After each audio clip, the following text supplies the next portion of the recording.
When you jump into the world of ethics, you have a plethora of ideas and concepts and systems to think about, to digest, maybe to accept the premises or the teachings of one system and reject some from another. The the point of studying ethics, and I say this time and time again, but the point of studying it is to know right from wrong. And the more ethical systems you're aware of, we went through some major ones. The point of all of that is to look at the way that the world seems to work and start to imagine that there are rights and there are wrongs. So if you're studying ethics, you want to know the difference between right and wrong, because ultimately we think that that might lead us to a happier lifestyle. If that's the case, then we want to be really careful what we pick and choose.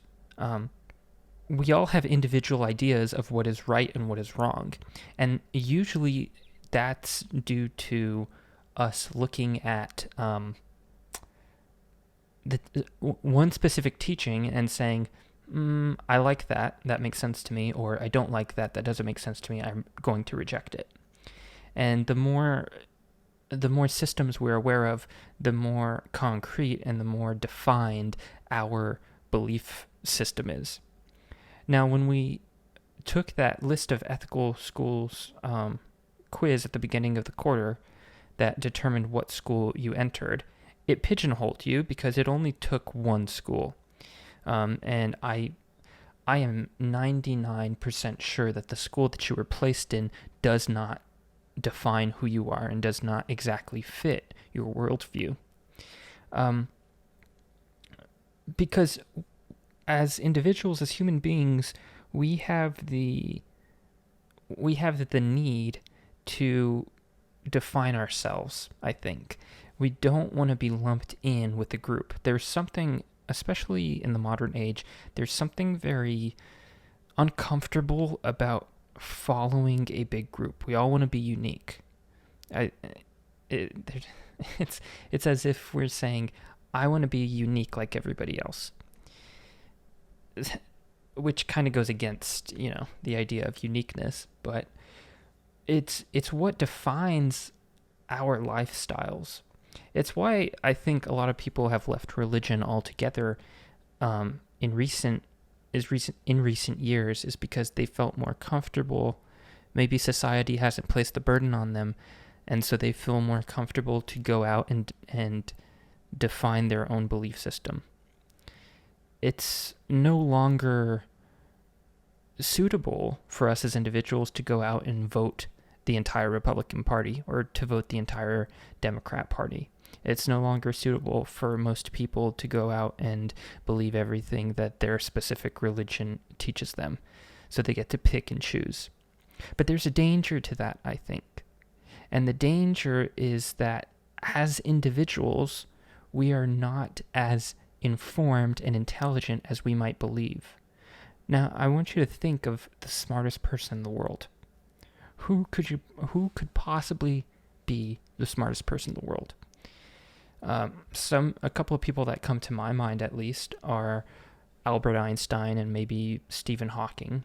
Both have passed away, but when I think of smart people, those are who I think about. Are those two individuals smart enough to be able to define everything about moral good and moral bad just on their own? And I would say absolutely not.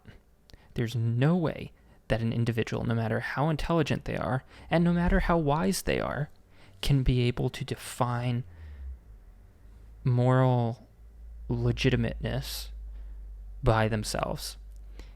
And there's a reason why, because I think humans need to live in community. They need to be in community, and because of our natural need, our biological need to be in community, we need to rely on these individuals to help us form a worldview that is going to lead to the greatest amount of good. So ideally, we want something that combines all the good values of Aristotelian virtue ethics and relativism and utilitarianism and the theory of rights and Kantianism and all of those things. We want to be able to find all the good things, lump them all together, while eliminating all of the drawbacks of each one of those systems. That only works if we're working together, if we pull our ideas together as a group. Now, you may be saying that's impossible. But not only do I think it's possible, I think it's been done. And you're going to roll your eyes at this, and I'm fine with you doing that, but I think it's been done when we look at the morality or the moral teachings of the Catholic Church. You're probably rolling your eyes about that because the Catholic Church has a reputation for being really bad in the morality department, or at least antiquated or outdated. And so I'm hoping to address those things today. But there's something that I want you to do before we jump into that. Separate your idea of what you want to be right and to be wrong from what is actually right and what is actually wrong. Mr. Steffensmeier, in my interview with him, mentioned something. He said, imagine we're in a drive-through and we're picking up food, and there's a homeless person standing there with a sign. Now, I think we could agree that it's probably morally right for us to sacrifice our own meal and give it to the homeless person because we have the means to do so and that homeless person does not. But that's not what we want to do. Nobody wants to do that in that situation because we're in a drive-thru because we're hungry and we want food. And to give that up, to sacrifice that, is something we don't want to do. But we know it's the right thing to do. So in order for us to truly understand what is right and what is wrong, we have to separate what we want to be right and wrong from what is actually right and wrong. And so in today's note sheet, I'm going to introduce you to the idea of Catholic ethics.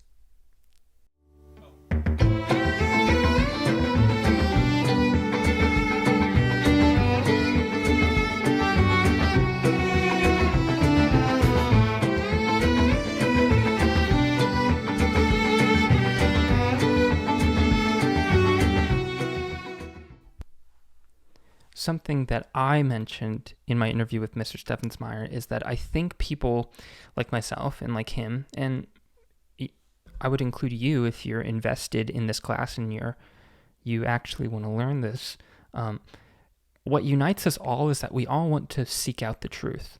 It's what unites the greatest minds who ever existed. We all want to know the truth. And a moral lifestyle, a morally good lifestyle, is going to lead us down that path. It's going to give us the truth. I have to be fair here. This did not start with Catholicism. It didn't even start with Jesus Christ. People have been discussing this long before either of those two existed. All we have to do is look at the Greek philosophers. All they wanted to do was sit down and talk with each other to try to understand the truth. That's it.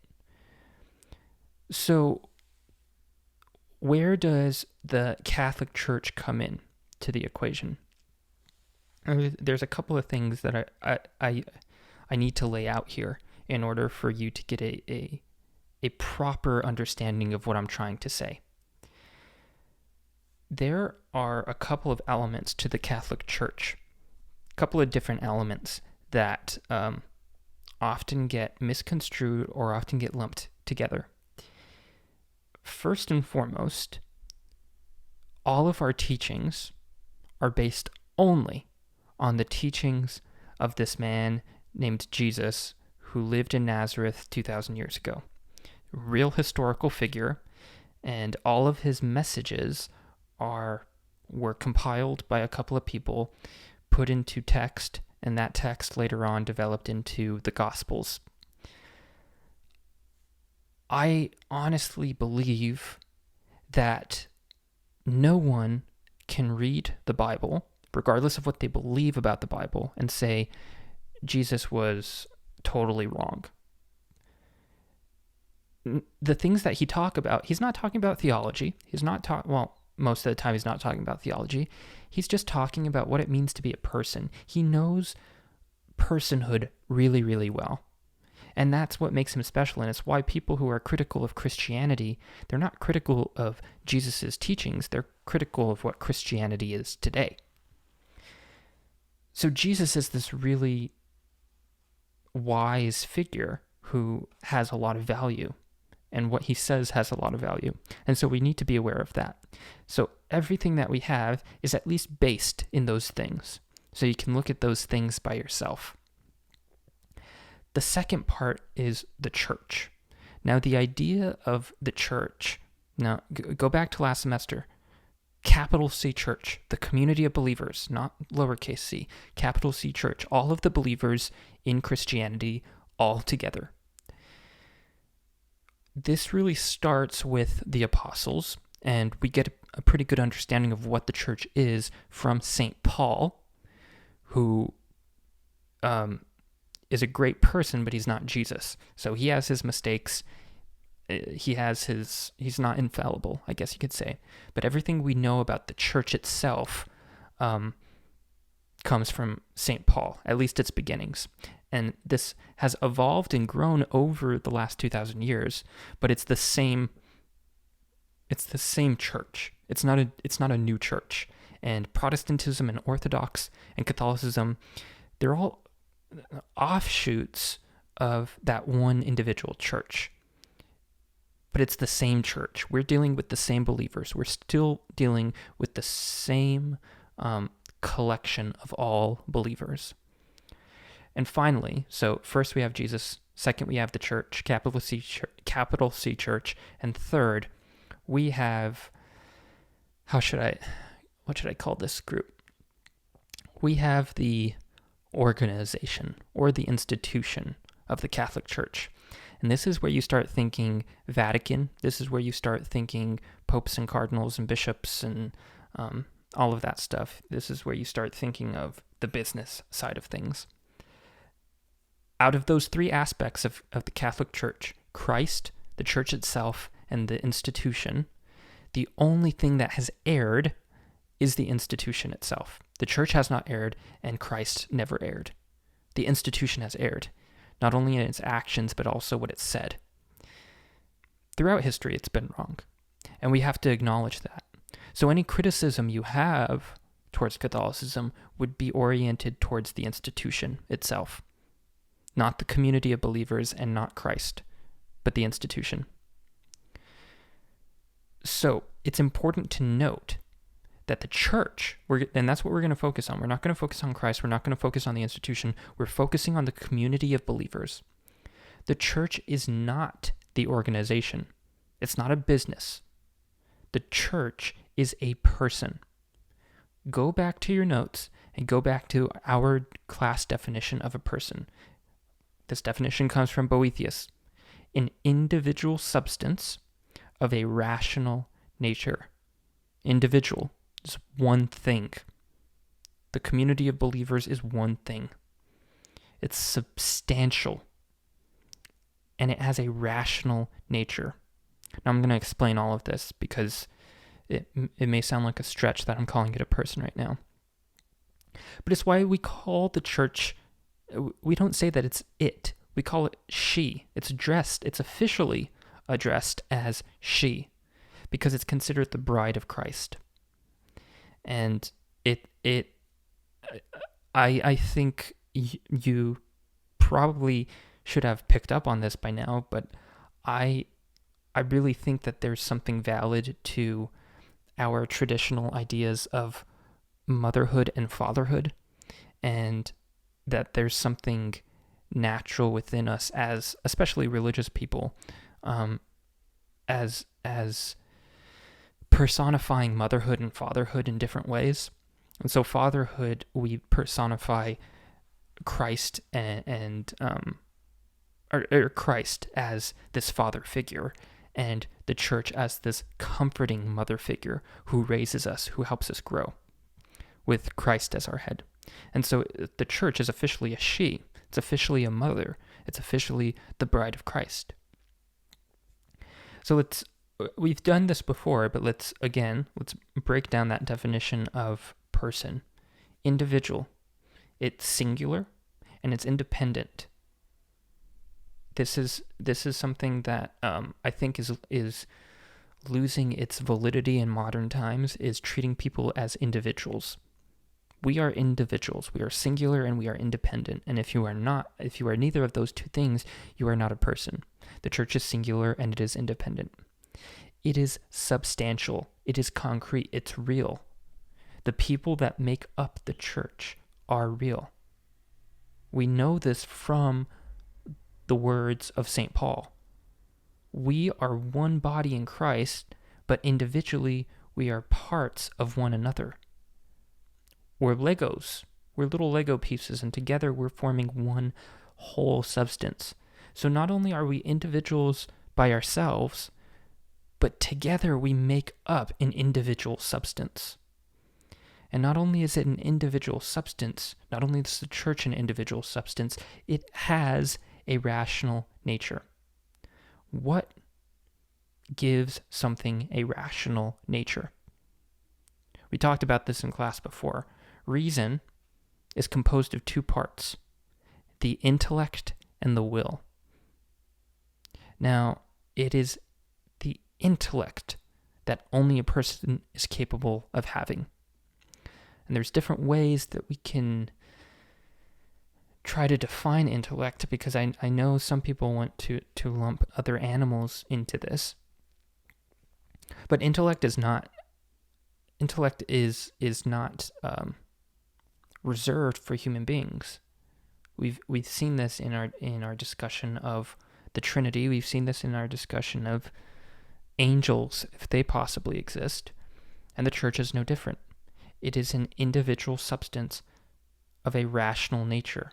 Its nature has given it its intellect.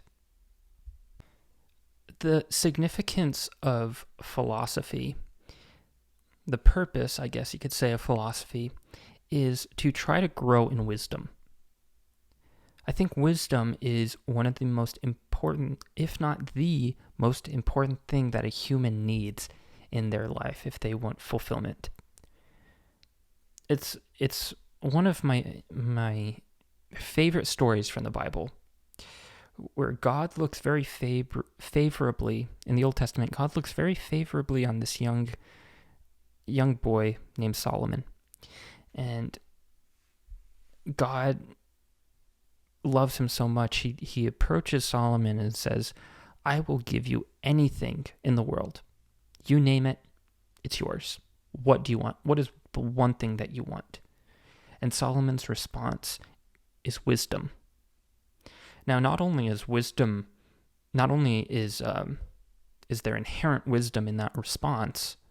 I mean, the desire for wisdom is a very wise thing, but it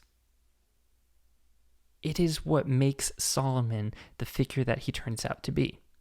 And if you're familiar with his story in the Old Testament, you know he is far from perfect. He is a very flawed individual. But when push comes to shove, his wisdom is what defines him as a person, especially as a ruler.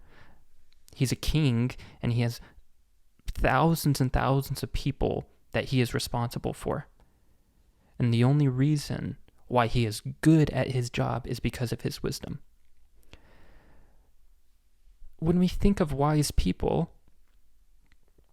think of somebody yourself who think of somebody who is incredibly wise, who you think is incredibly wise.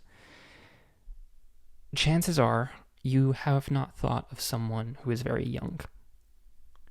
When we think of wise people, we think of people who are older. And this is, what is this? Correlation, not causation. Maybe I have that totally wrong. Just because you're old does not mean you're wise. And just because you're not old does not mean that you can't be wise. But there does tend to be this pattern of older people being more wise. And that's because they've had the experiences in life to be able to say, all right, I went down that path. It was wrong, so I'm avoiding it. I made this mistake. I was wrong, so I'm aware of that now, and I can avoid that now, and I can pass on that information. Life as a whole, when we're living, we need to experience. We need to learn from our mistakes in order to grow as individuals. It's nice to be given advice. It's nice to be given a rule book, but that's not always the case. And so sometimes it's really good to learn from experience. And who has more experience than any of us? Older people. So if the church is a person, how old would that person be? Well, fairly young considering history, but fairly old considering the life of an individual. The church is 2,000 years old. It's had 2,000 years to formulate all of its teachings, and it's still growing. Not only has it made mistakes, remember, Solomon, even after he asked for wisdom, he's very flawed. He's not perfect. Just because the church has wisdom, the people that comprise the parts of it are not perfect, and they make mistakes. And just because we've had 2,000 years to formulate our stances, it does not mean that we have formulated all of our stances and we have all of the answers now. So when we're thinking of things like murder and infanticide, euthanasia, marriage, sexuality, economics, charity, all of these things, our stances as a church are pretty well known. And we only have those stances for 2,000 years. I think it is an incredible showing of hubris to come in as, let's say you're 50 years old, and think that you are more wise than an institution that's been around for 2,000 years, simply because you disagree with them. Now, don't get me wrong, there are disagreements regarding the morality of the church and the morality of other individuals. But just because the church disagrees with your morality does not automatically mean it's wrong. So keep that in mind. And that being said, there are always new ideas and new issues that need to be addressed by the church. But it's good for us to hold off. Mr. Steffensmeier said something that was really impactful to me in our interview. He said, if you don't change immediately, there are two things that happen.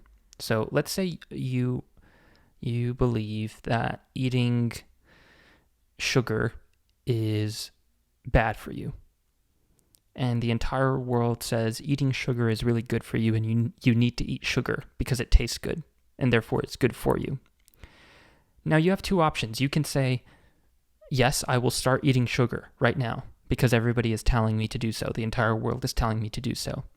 Or you can say, no, I'm going to hold off. I'm going to see the ramifications of it. If you do that, there are two options. One, you start seeing in the people around you that sugar has made them happier and healthier, and sugar actually is really good for you. And so after a while, you can say, you know what, I was originally wrong, and I'm going to start eating sugar right now.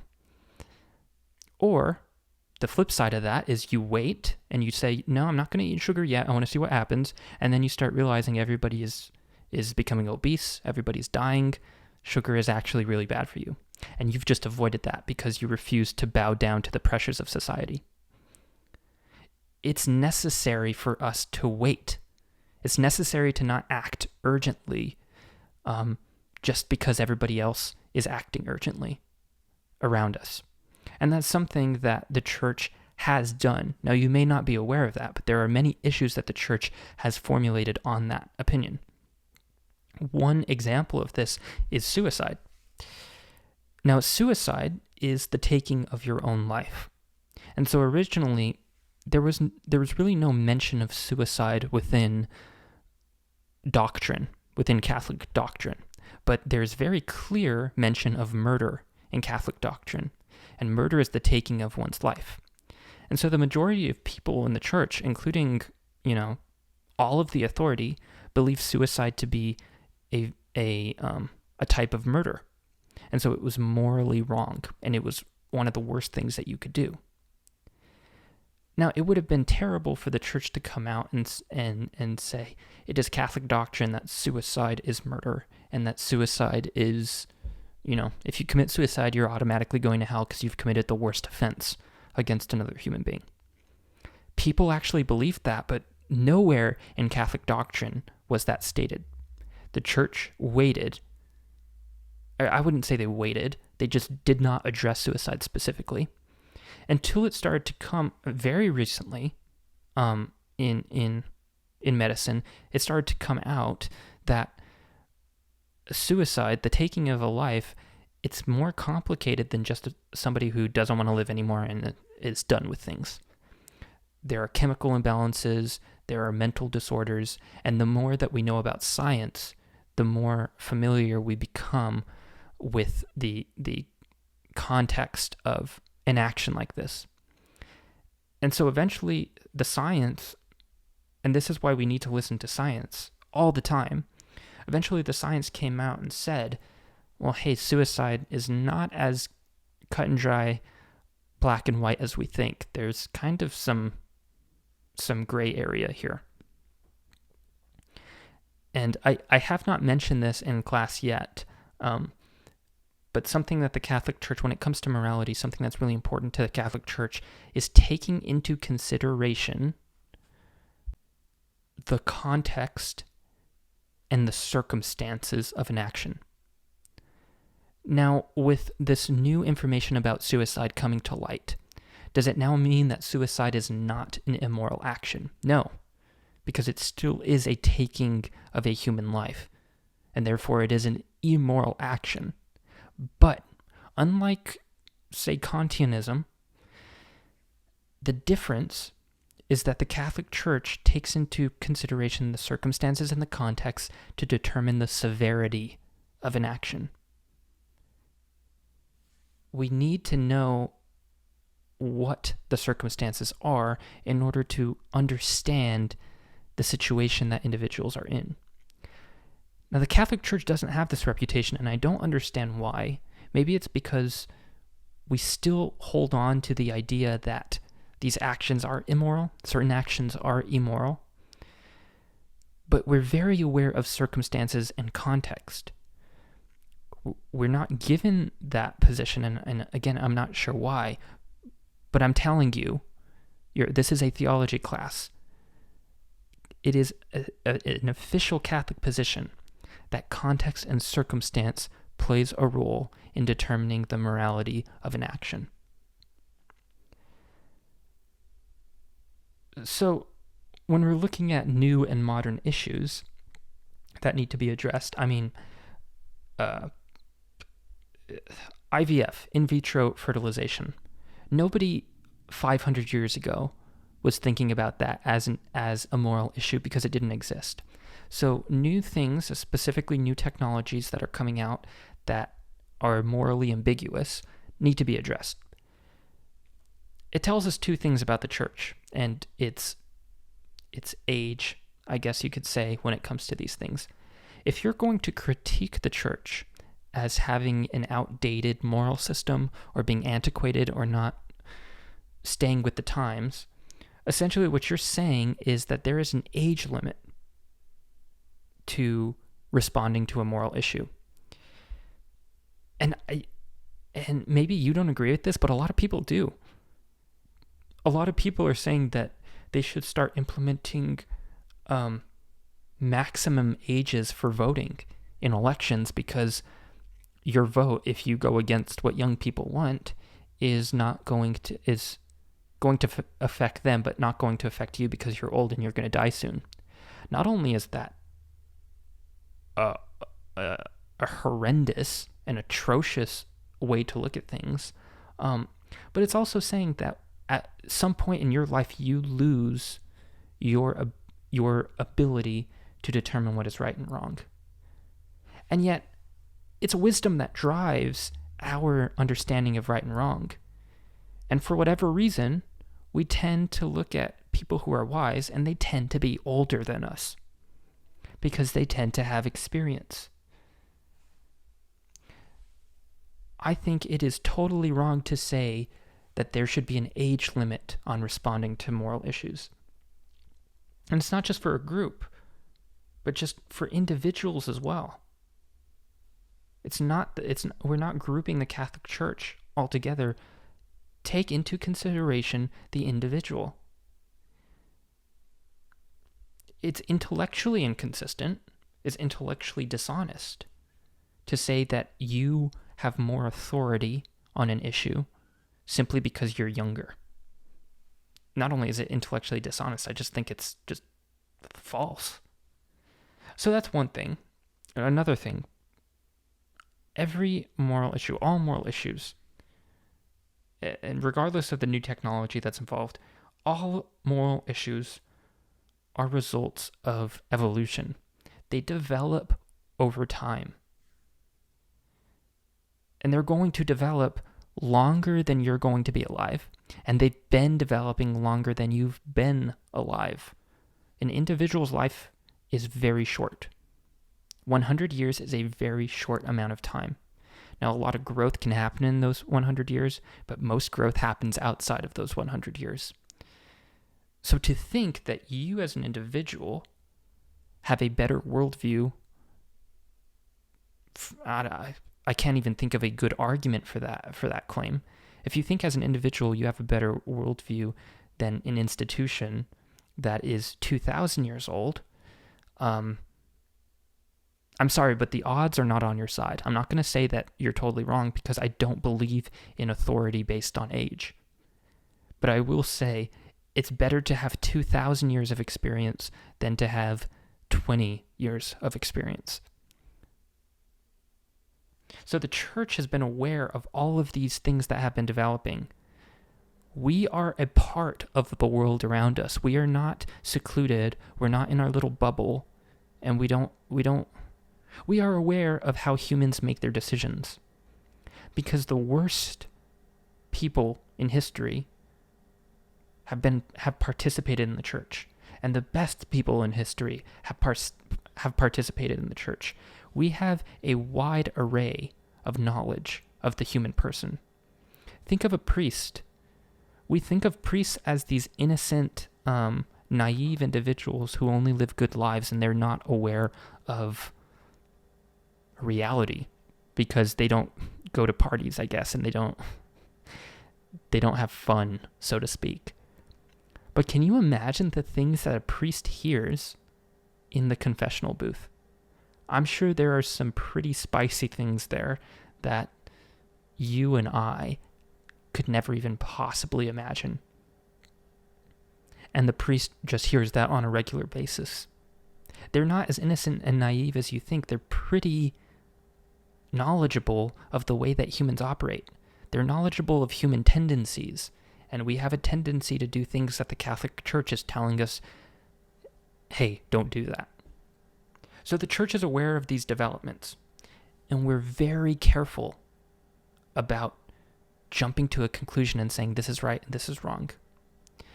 So I'm not going to, just for the sake of time, I'm not going to dive deep into this right now. We might be able to have some time later on to talk about it. But this was especially the case with birth control. So birth control as we know it, contraception as we know it, is only about 100 years old. So it's a very new technology, and it's a very new thing in our society. And when we were thinking about how to respond to it as a moral idea, many religions were totally confused because it wasn't murder, but there was something about it that made it morally ambiguous. And so a lot of religions, when they started to think about contraception and how to respond to contraception, they came up with a position. Maybe they said, nope, it's bad. or immediately they said, you know what, it looks good, let's support it. But as new evidence came to light within a couple of years, and this is early on, as new evidence came to light as to the effects of contraception, certain religions and certain churches had to flip-flop between positions. The church refused to hold a position on contraception for about 50 years.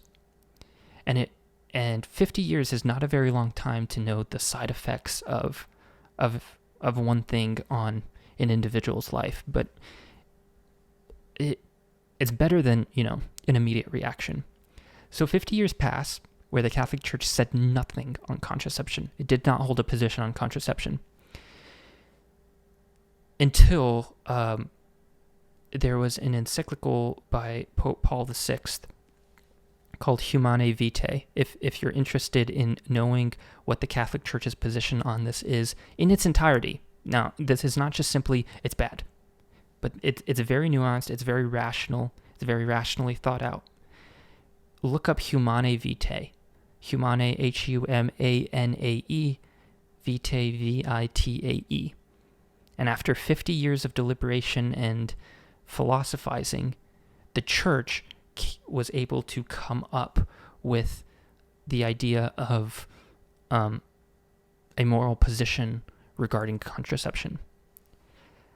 Now, how is it possible for the church as a whole, if there are over 1 billion members, how is it possible, at least the Catholic Church, Roman Catholic, how is it possible for us to make a decision as to where we should stand on a moral issue? Now remember, it's the intellect. It's rationality that makes a person a person. So what is that for the Catholic Church? We actually have that. Who decides what the position of the church is on a specific moral subject? You should know this word by now. We have a group is not the right description for it. We have a part of the church called the magisterium. What the magisterium is the teaching authority of the Catholic Church. All of our doctrine comes from the magisterium. We believe that the magisterium consisted of the apostles at the very beginning, with Jesus as the head. And then when Jesus moves on to bigger and better things, it's replaced by Peter, and Peter is the head with the rest of the apostles. Eventually that evolves over time.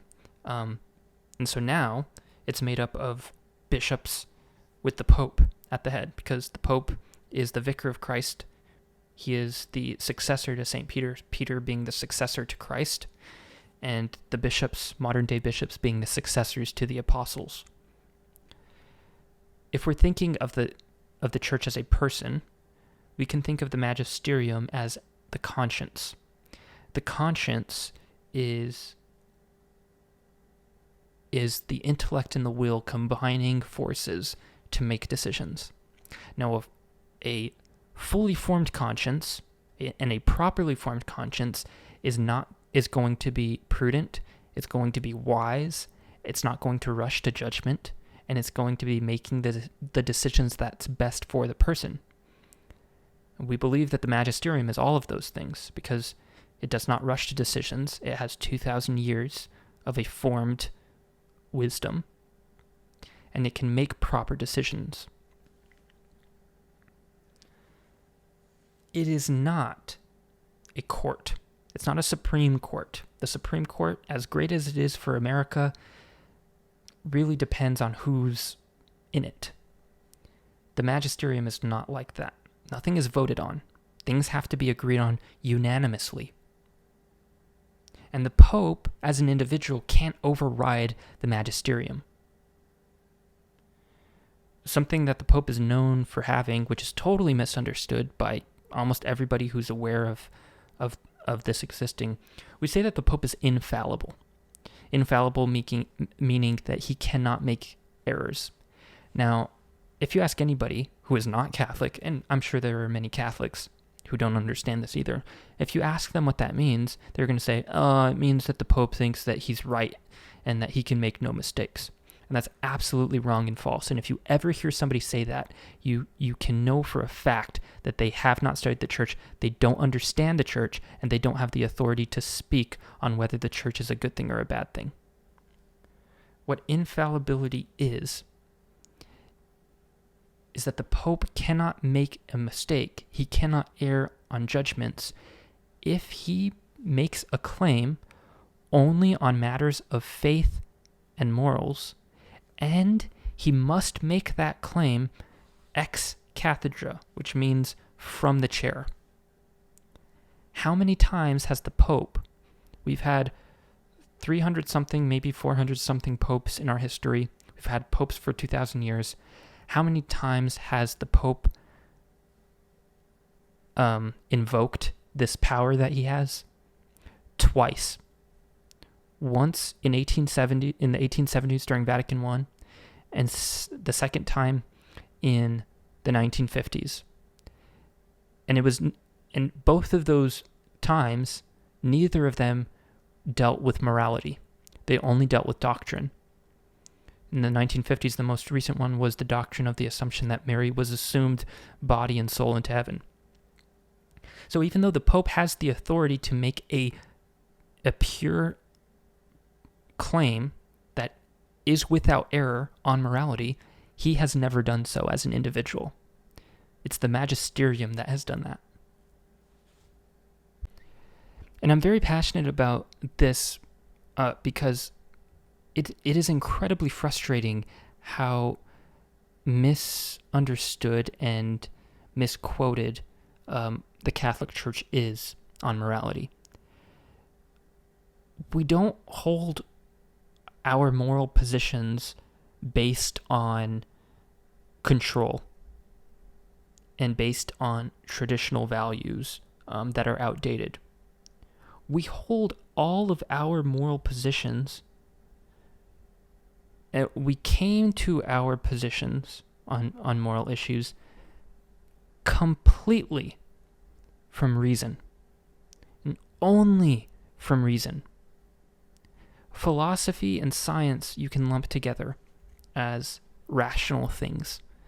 And it has only been that rational aspect that has given us an understanding as to why things are morally good or morally bad. I cannot make the claim, this is morally bad. And when you ask me, why do you say that's morally bad? And I say, well, because so-and-so said so and they have authority. I can't make that claim. It is misguided, and it is dishonest, and it's irrational. We can only make moral claims on rational process. We have to use philosophy to come to these understandings. Nothing that the church teaches, pinpoint one moral issue, maybe specifically one that you disagree with or you don't understand. Nothing has been taught by the Catholic Church by saying, well, that's just what we believe, and we have the authority to say so. None of that exists when it comes to morality.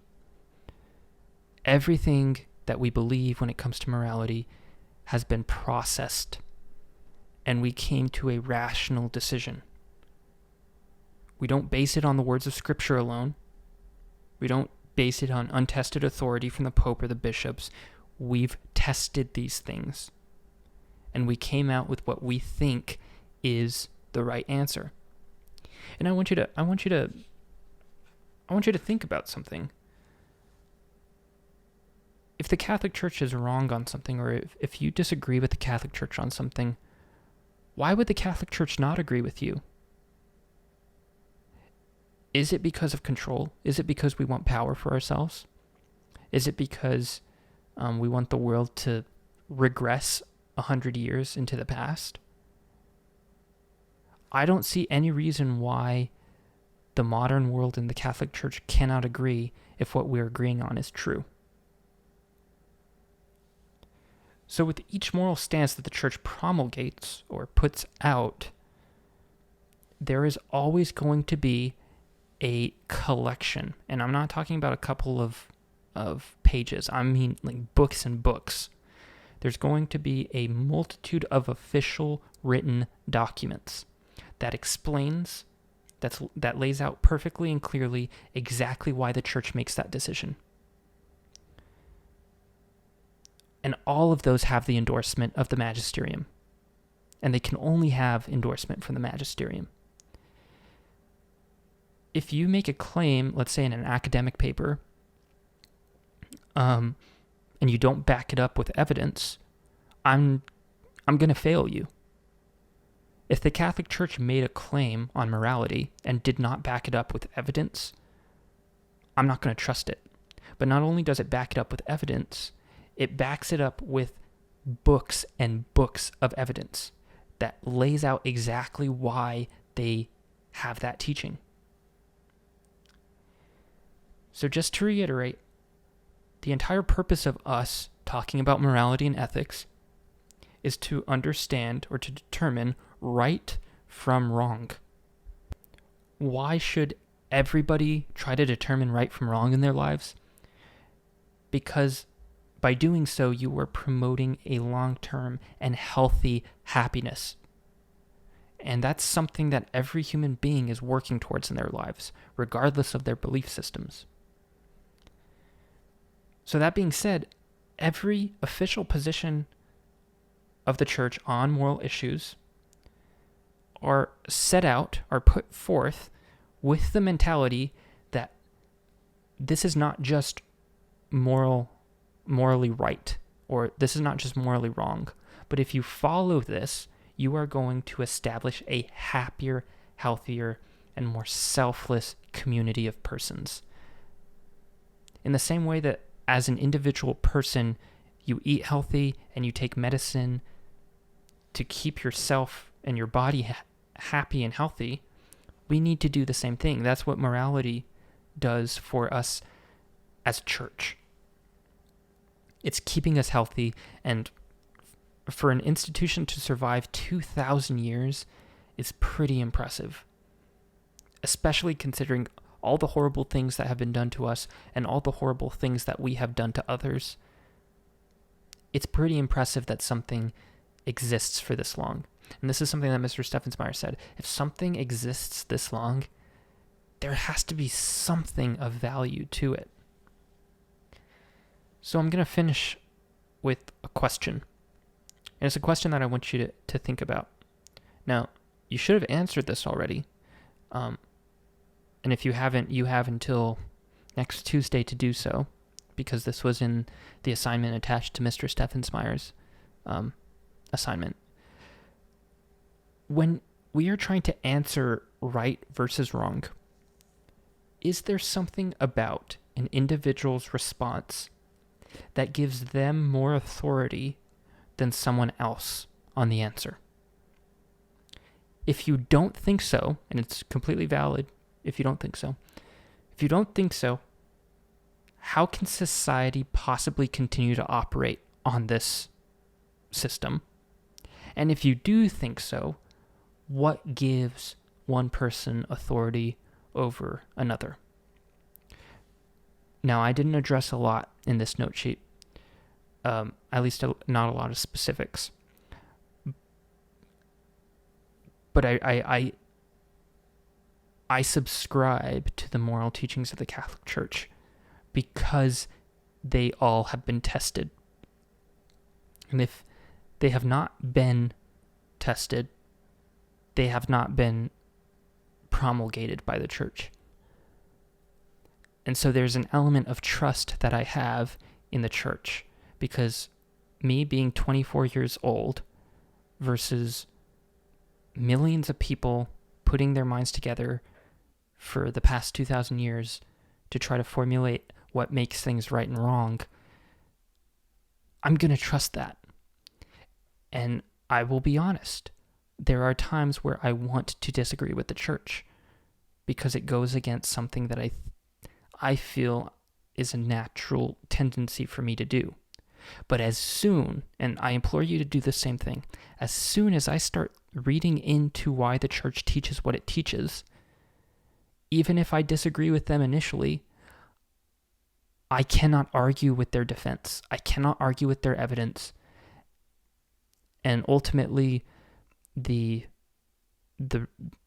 evidence that I see in real life and the unhappiness that I see in the people who decide to go against those recommendations has all but has completely validated my trust in the fact that the church is on the right side and is making the right decisions. And as of now, I'm not saying that this will never happen, but as of now, I have not encountered a moment when the church has been wrong on a specific moral teaching.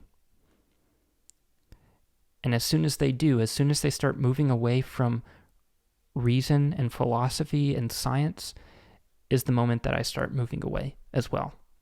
Fortunately for me, that hasn't happened yet.